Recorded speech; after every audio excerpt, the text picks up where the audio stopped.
Oh, hello Kenya, hello wherever you are in the world right now. I'm sure it's way beyond even the shores of Africa. It is an absolute privilege for me to be here. Absolute privilege. And also to be working with my long-term friends, Mark and Ernestine Finley, who are doing such tremendous work around the world. So I'm just privileged to be here. I bring you greetings from the UK, from Great Britain. Anybody been to Great Britain? Well, you're privileged to be here. Let me tell you that, because we don't have the weather that you have. It's always raining. So when I said I was coming to Kenya, they said to me, "Can you take us with you?" Sadly, I couldn't, but it's so great for us to be, or for me to be here. Look, I'm going to be talking to you throughout these 2 weeks about how to reverse diseases. That has been my passion since I was a very young man, and how to reverse things like diabetes, high blood pressure, all of these ailments that we feel we have to live with. But before we do that, because this is a health event, I'm going to need everybody to stand for me.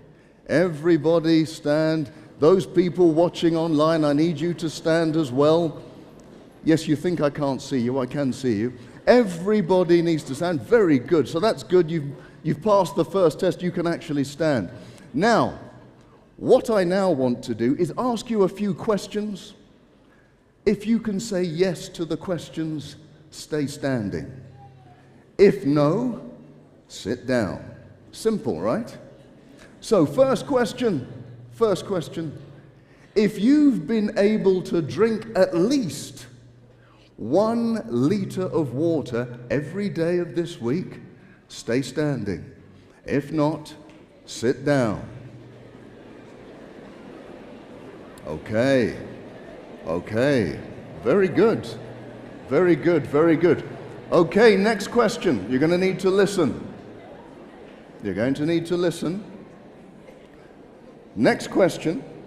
If you've been able to eat somewhere between 5 and 10 portions of fruit and vegetables each day, stay standing.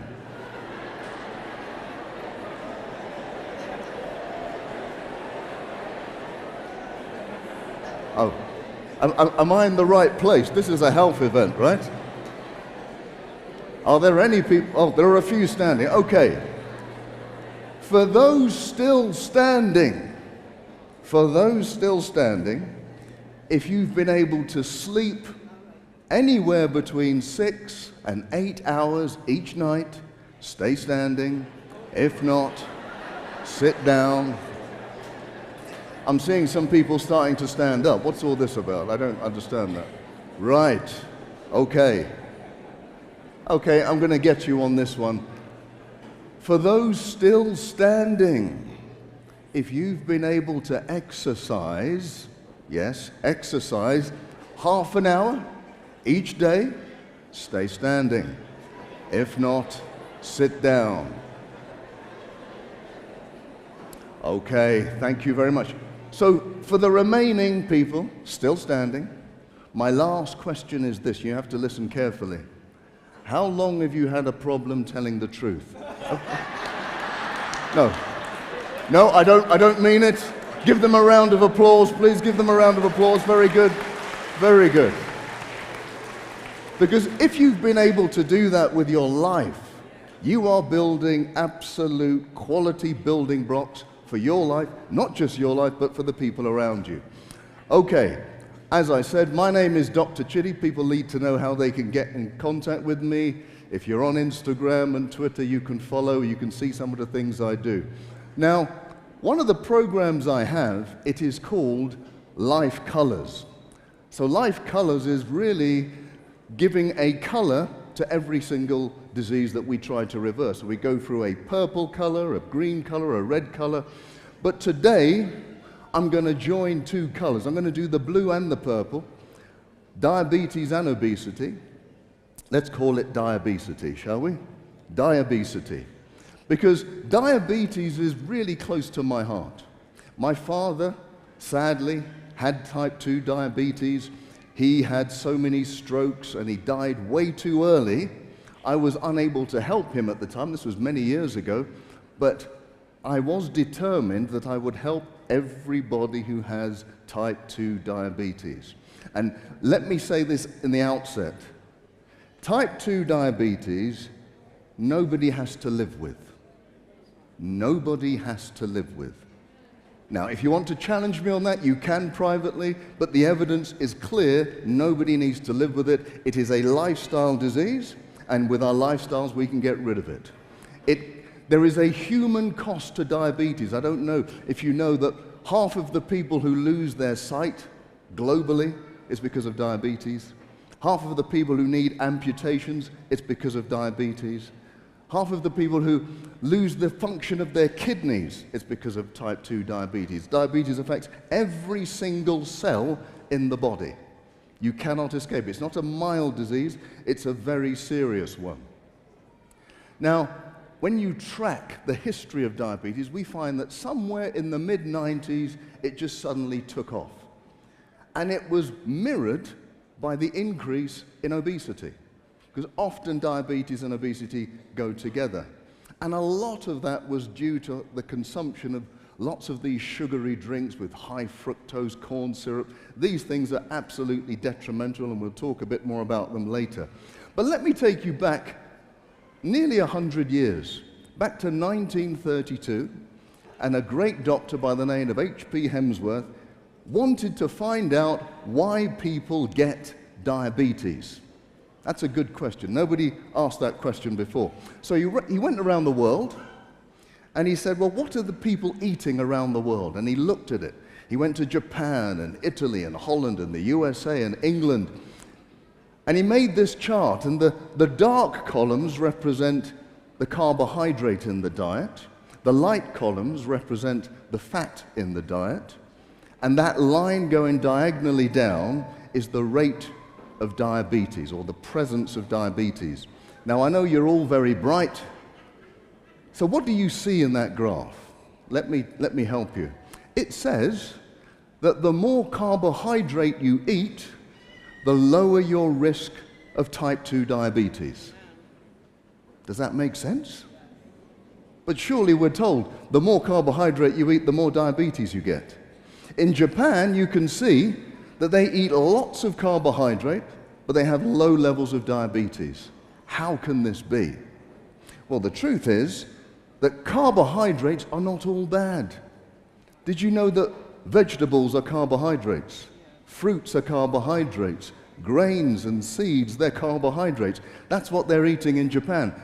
The other ones that we know about, the chocolate, the biscuits, the cakes, the refined sugars, they're the ones that cause type 2 diabetes. So what we need to do, it seems, we need to eat more of the simple, whole foods.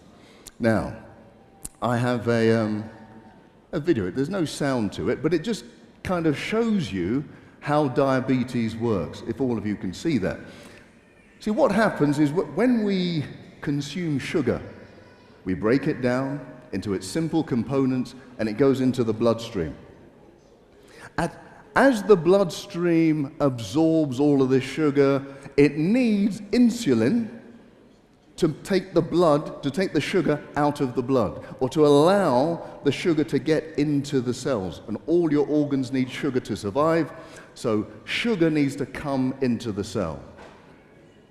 In fact, let me tell you this. I'm pretty sure I know the answer to this question. Has anybody ever played the game Knock Down Ginger? Knock Down Ginger. I knew nobody has done this.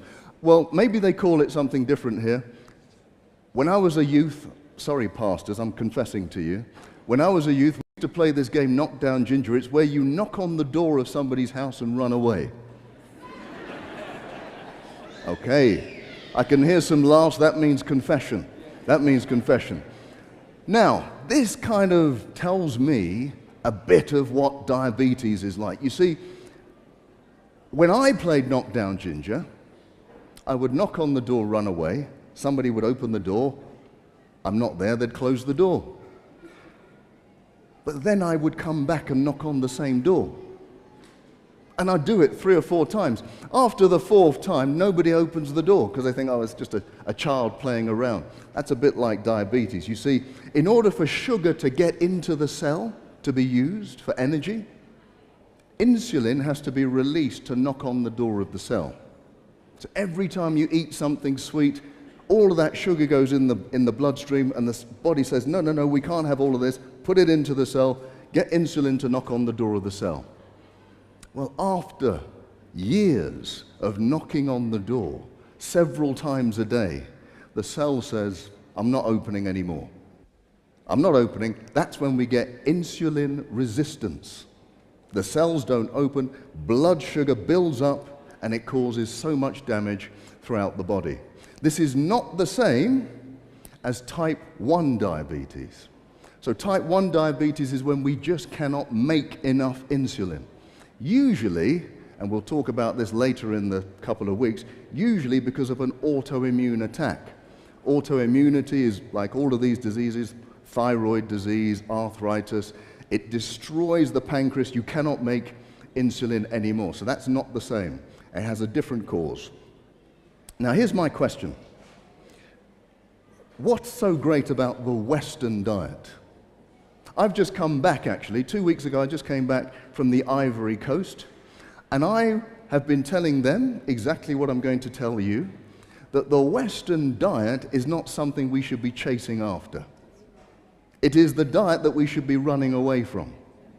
We have, Africa, the continent of Africa, is the richest continent. You know that, right? With just minerals and gems and all of that. That's true, but we also produce so much food. Good, whole food.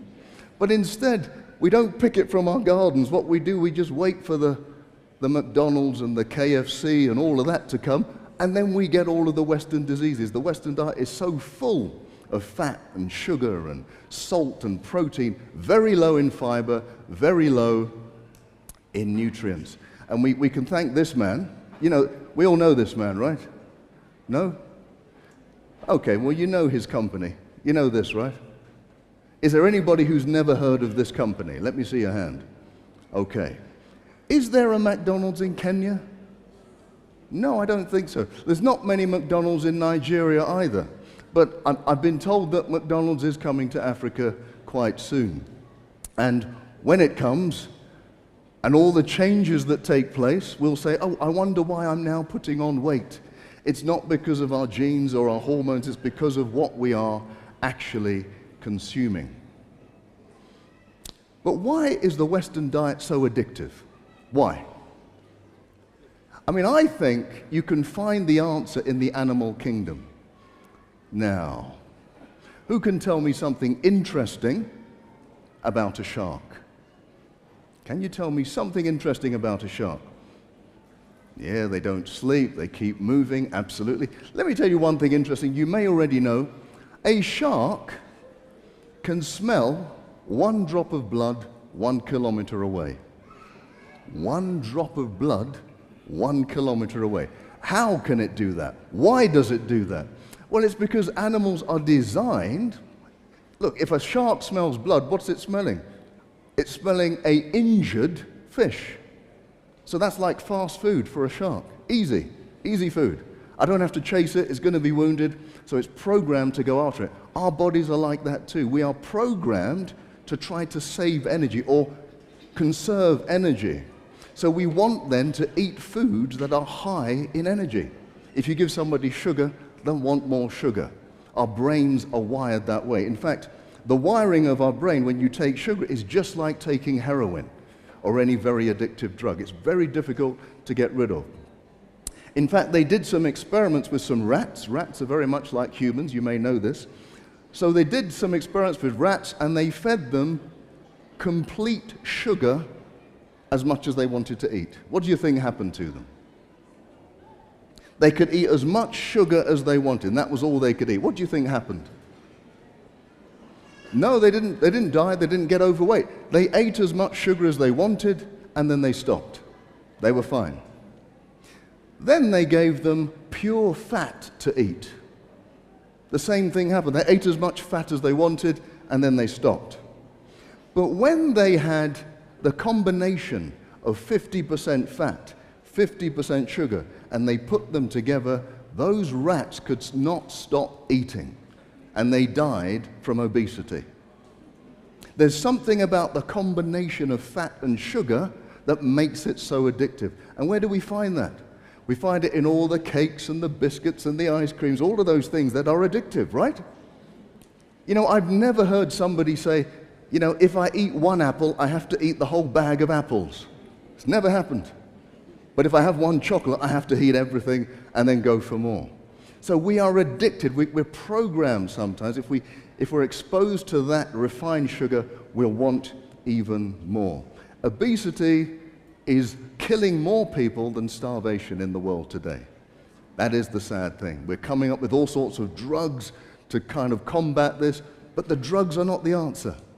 It's a whole food, plant-based diet. Obesity, I think, is very simple. I don't know any of you who did physics when you were at school. It's very simple. Because I get people say to me, Dr. Chidi, I only eat one lettuce leaf a day, and I don't understand how I've put on so much weight. Well, that would obviously break the laws of physics. You know, the matter cannot be created or destroyed. You cannot create fat out of nothing. So sometimes we just underestimate what we're eating, and we have to really keep a track on that. If we eat more calories than we burn up, we will get overweight. Okay. People say to me, well, I eat the same as when I was in my teenage years. Yes, that's the problem, but you're not moving as much as when you were a teenager. So now you're getting the problem of the middle years. I call them the middle years because they happen in the middle of our lives, but also they make our middle a little bit bigger. Okay, let me ask you this question. Can you be fit and fat? Is that possible?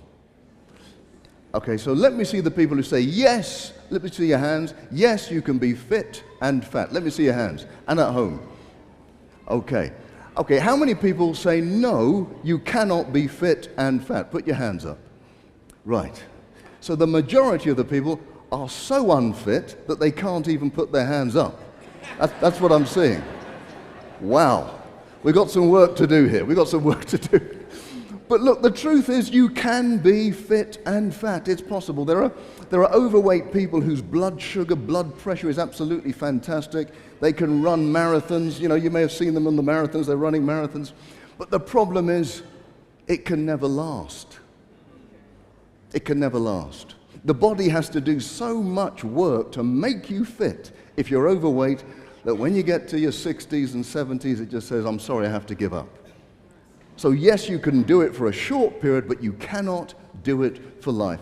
If you go down to Loma Linda and you see all those people who are 105, 104. I met a woman who was 104. She drove me around in Loma Linda. You know, in fact, she walked me around, and I found it difficult to keep up with her. None of those people are overweight. They don't make it that far. So yes, you can be fit and fat, but not for a long term. So take it as a warning. There's something we need to do. Because at the heart of all of these diseases is this lack of self-control, and we need to learn how to reverse these diseases. Are you interested in knowing exactly how you reverse diabetes? Anybody interested? Okay, 3 people are interested. Okay, more, good. Because that's what we're here for. We're here to give you a few tips on how to reverse. This is not the whole story, and I suggest you don't try and do this just on your own. But these things work. I've been reversing diabetes for over 20 years. Very rarely have we had somebody who we couldn't reverse. But these are some of the principles that we use to help them reverse and to make those cells insulin sensitive again. Here's the first thing. What you need to do is eliminate all of the refined sugars, all the simple sugars. That means getting rid of all those biscuits and cakes and chocolates. Don't go into the shops and where it says, okay, this is diabetic ice cream. This is diabetic jam. This is diabetic, no. The clue is in the name. This diabetic jam is to keep you a diabetic, right? So you need to just put it all away. get rid of all the... And look, I've also said get rid of juices and alcohol, obviously. Those are some of the most refined sugars. When people ask me, I say, you're better off eating a donut than having grape juice, because that sugar goes straight into your system, causes those insulin spikes, and makes the problem worse. The next thing I say is cut out all of the white stuff. This is not a racist comment, folks. I'm not being racist. I'm saying get rid of the white rice and the white bread and the white pasta. You know, I know we eat white rice quite a lot on this continent. But if you're a diabetic or you're sensitive, when you have a spoonful of white rice, it is like having a spoonful of sugar. It is so simple, that it's so refined. Have whole grain rice, have brown rice, red rice, black rice, but just not the white stuff. Okay. In fact, one thing I tend to tell people is, for the first 2 weeks, eat only greens, beans, and vegetables. Right? That's it. And only drink water for 2 weeks. Greens, beans, and vegetables. People ask me, what about fruit? Greens, beans, and vegetables. What about rice? Greens, beans, and vegetables. I know someone's going to ask me the same question. But what that does, it allows your cells to not need so much insulin. So then your cells quite quickly start desiring insulin. They become more sensitive again.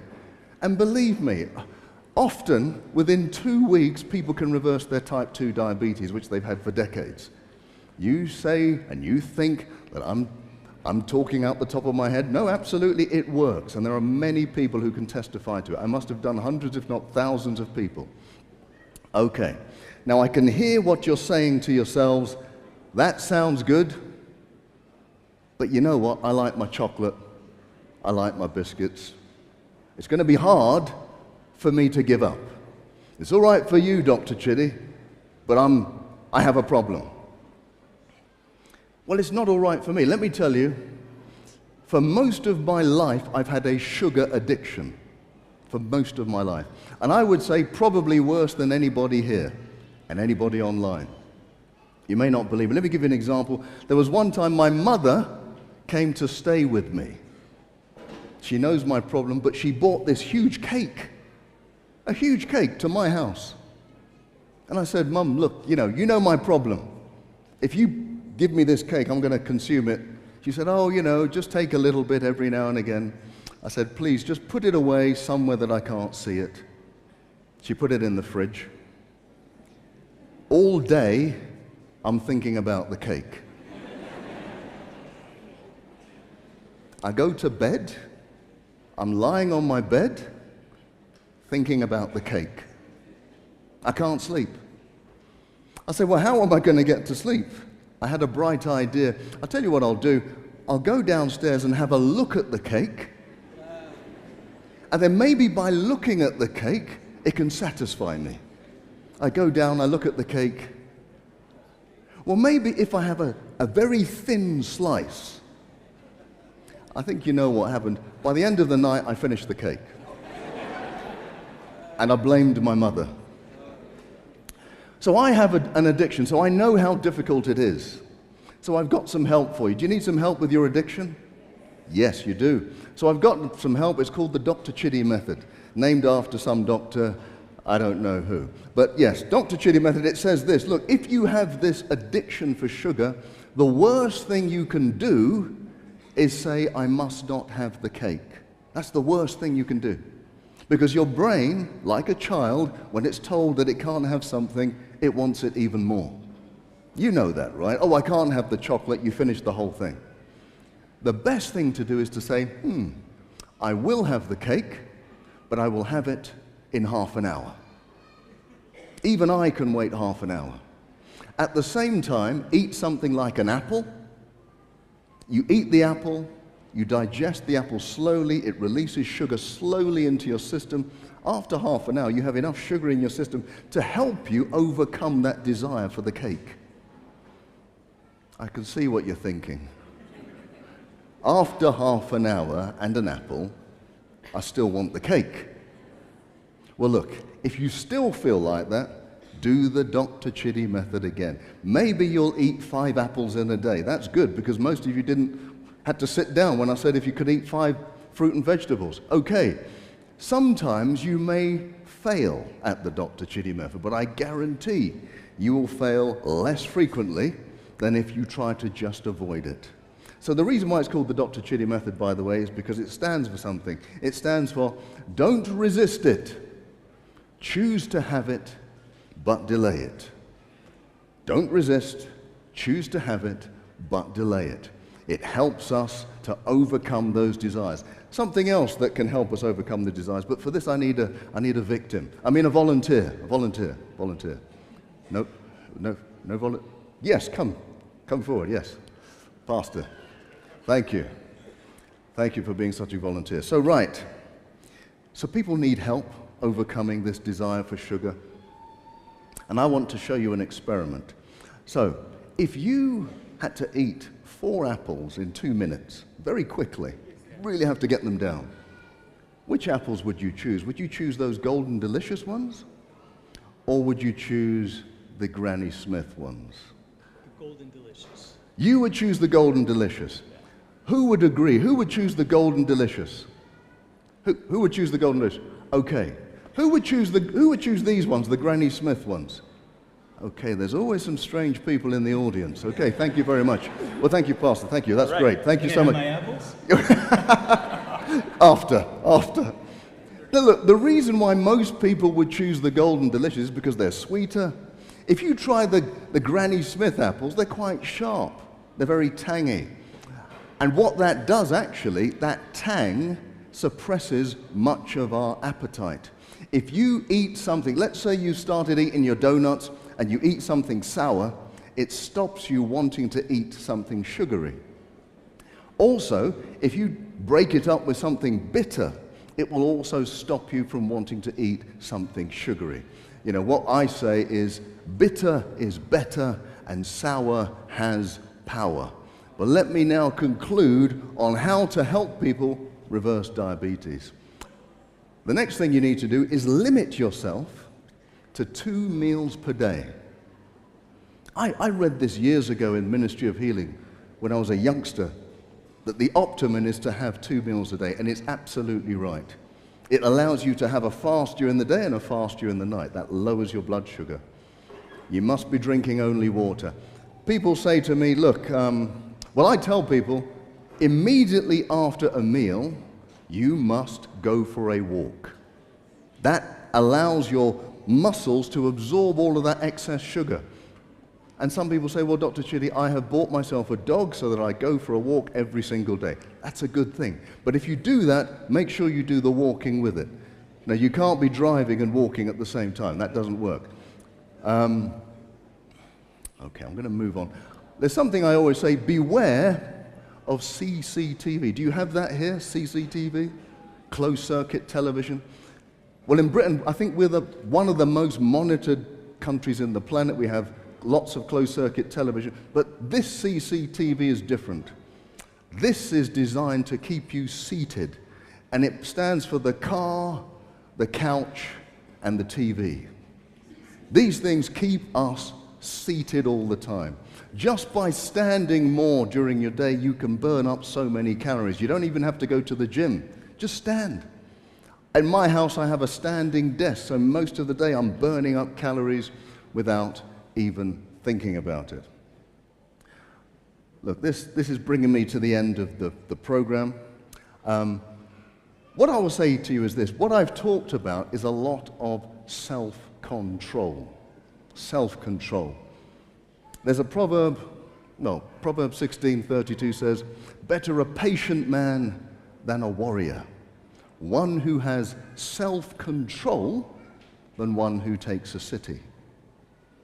At the heart of many of our problems with diet, it's about self-control. In fact, I'll tell you something. The man who has self-control can take the city. You can't do it unless you have self-control. If you have a goal to go anywhere in life, you're going to have to restrict some of those desires that you have.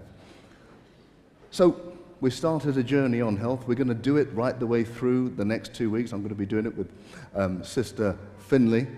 And we hope that by the end of it, you'll all be standing when I say you've had 5 to 10 fruits and vegetables, drinking your water, doing your exercise, and getting enough rest. But until then, I will see you soon. It's been a privilege and a pleasure to be here. Have a great rest of your Sabbath. Amen. Oh, I go this way.